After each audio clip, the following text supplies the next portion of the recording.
loves. So we stopped at our third, I thought it was our fourth, loves to rest up and grab a bite to eat, fill up gas, all the things. And as you all know, I'm in my car doing this Melanin series. I'm doing it from the car because I need to play catch up, right?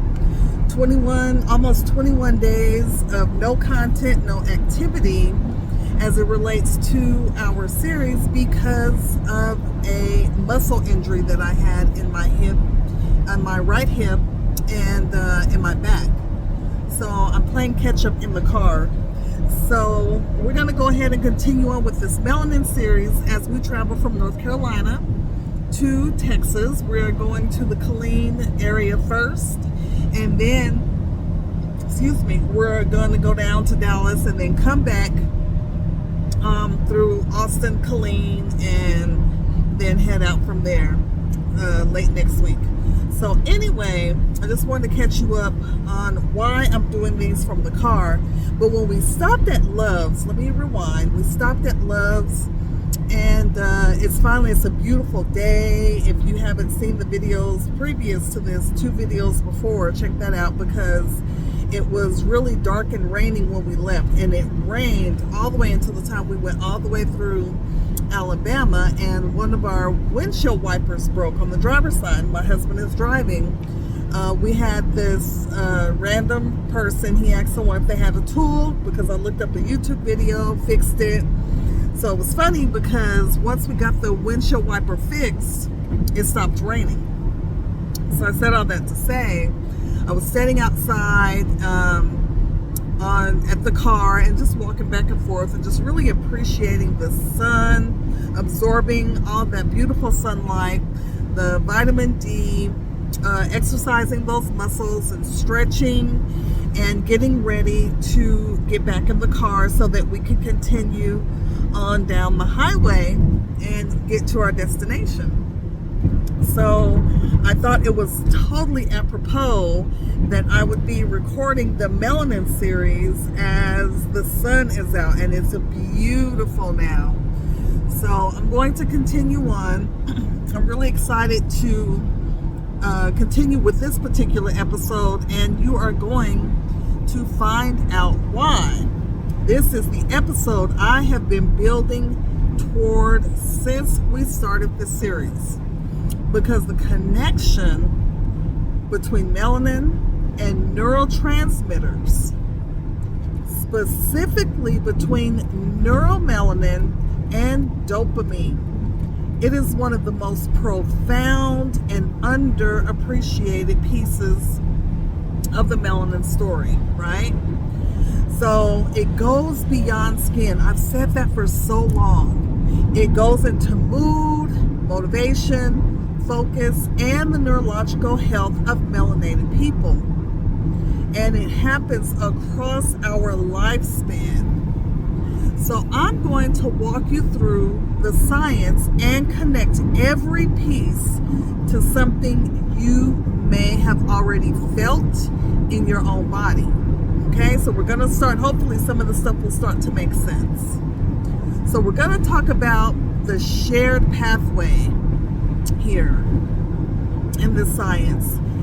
And the shared pathway is, we've talked about tyrosine in the video before, and then it is the amino acid that is the starting point for the melanin synthesis. What I want to make explicit is that tyrosine is also the starting point for dopamine synthesis. Okay? It is the exact same amino acid, the same starting material in our bodies. 2 different end products depending on which enzymatic pathway that tyrosine enters, okay? So it's going to depend on where the tyrosine is synthesizing as to what it'll do.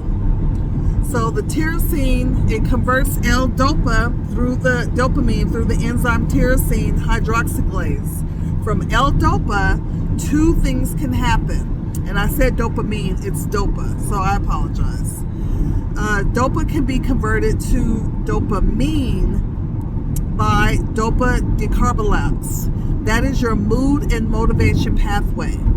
Or dopa can be oxidized by tyrosinase to begin the melanin pathway. That is the pigmentation pathway. Okay? Both enzymes are working in the same biochemical neighborhood. Okay? So they essentially are competing for the same raw material. Our bodies are absolutely amazing. What this means practically is that conditions that affect melanin production can also affect the dopamine production, okay, in our brain. Dopamine, it can affect that function because they share the same upstream source. They share the same source, the tyrosine. Nutritional status, the oxidative stress, chronic inflammation, all of these affect the tyrosine availability. Everything in our body functions together, remember that. So these function our systems simultaneously. So in plain terms, the simple version is that your body uses the same raw material, the amino acid tyrosine, to make both melanin and dopamine. They share the same exact starting point. So think of tyrosine as flour. You can make bread or you can make pasta or you can make cake. Different end products from the same ingredient, if that makes sense. So when something affects your flour supply, both recipes suffer. That is why chronic stress depletes nutritional resources and it disrupts the pathways. And it can affect both your skin pigmentation and your mood at the same time. They are definitely connected at the root. Okay?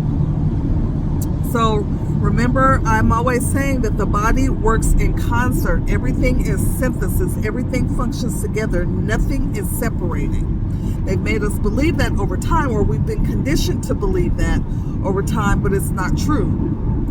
Neuromelanin in the dopamine system is what we're going to talk about next.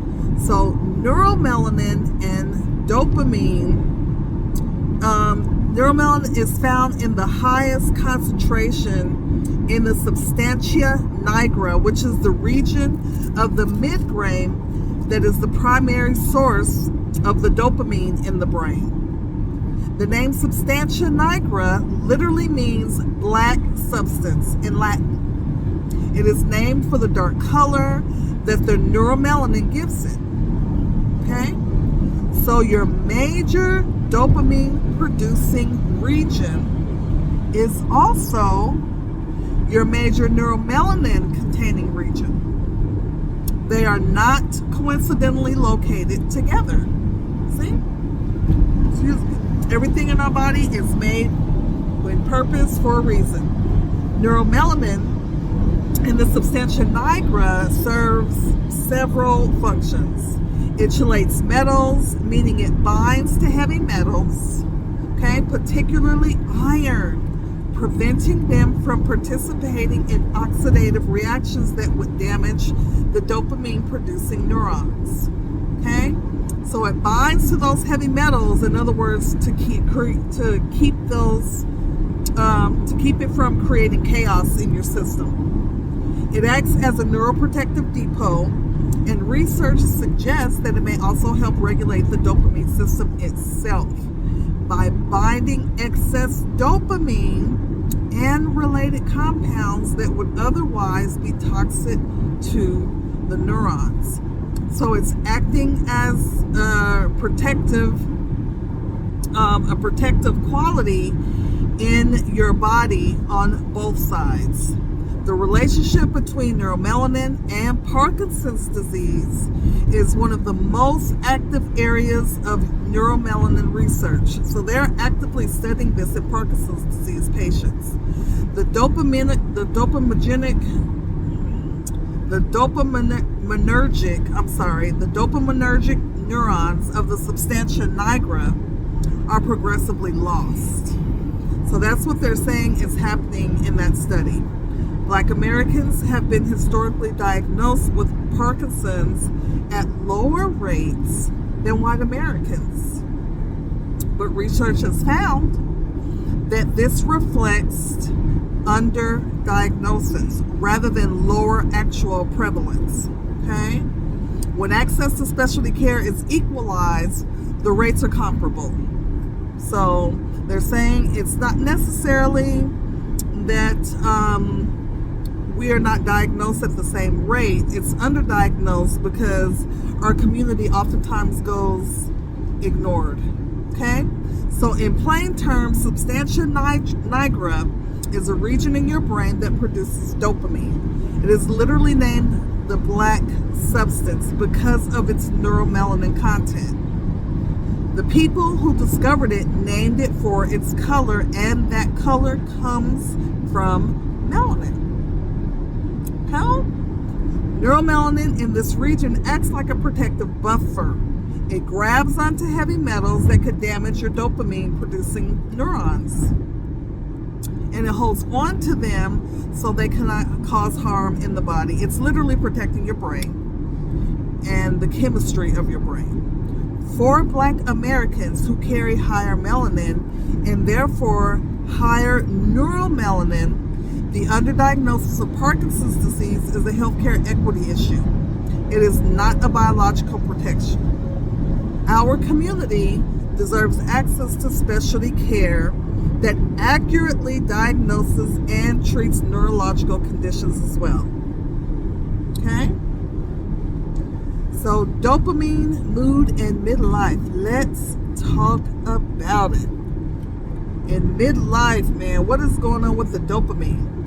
Your dopamine is your motivation and reward neurotransmitter. It is involved in pleasure, focus, the drive to pursue goals, and your sense of satisfaction when you accomplish something. Low dopamine, that means that it's associated with depression, brain fog, low motivation, and hedonia.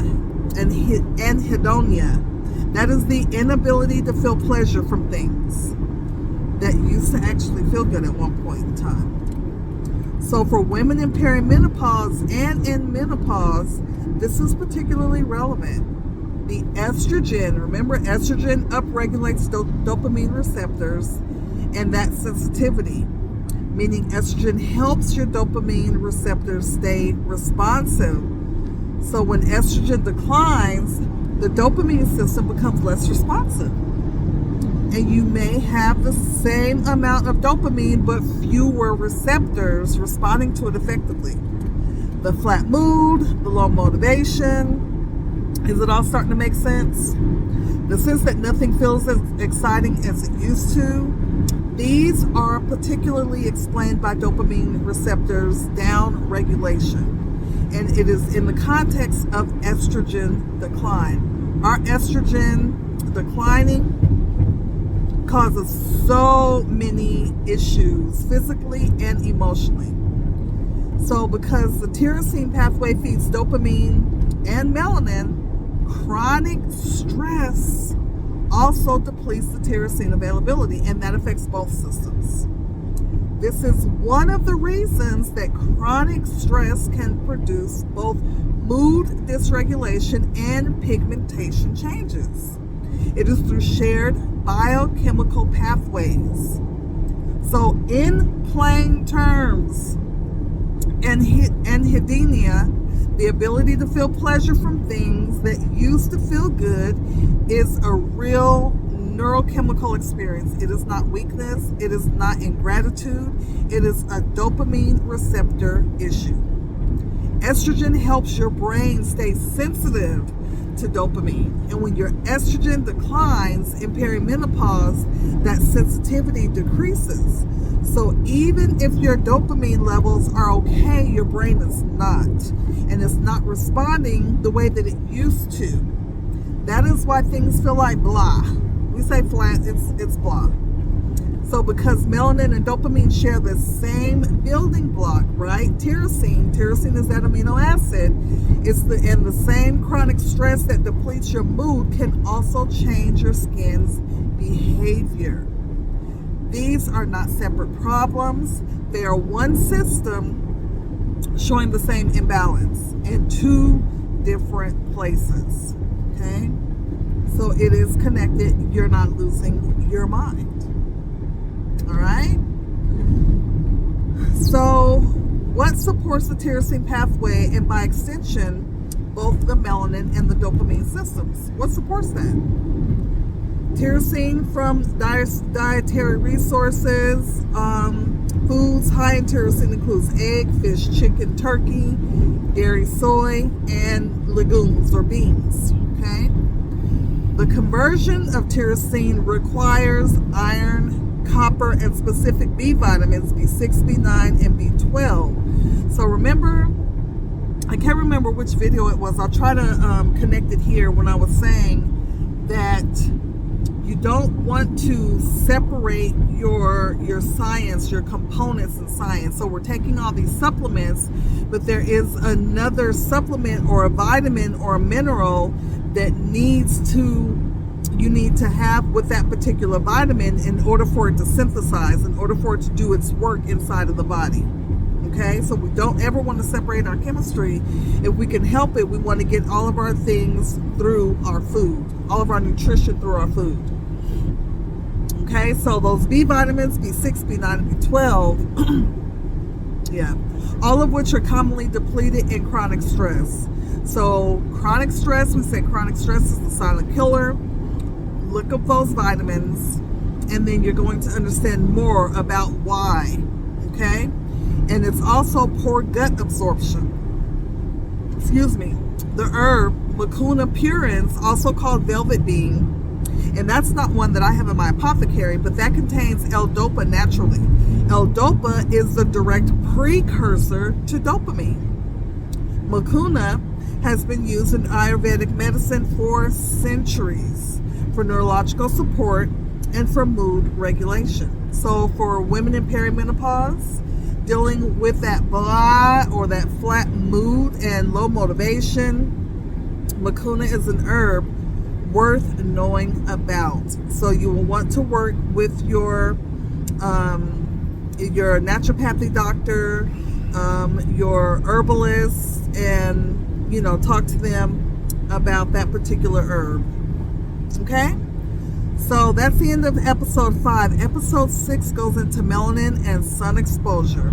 And I want to challenge some things that the dermatology world and even our world has been saying about black skin and vitamin D that I believe are incomplete and probably just completely false. That conversation is coming up next. Subscribe so that you are there and you don't miss anything. I'm so grateful for you. It looks good to feel good. So love you. I am Chantel, and this is Love You Studios Holistic Wellness Center. Until next time, you all take care. Thank you for watching.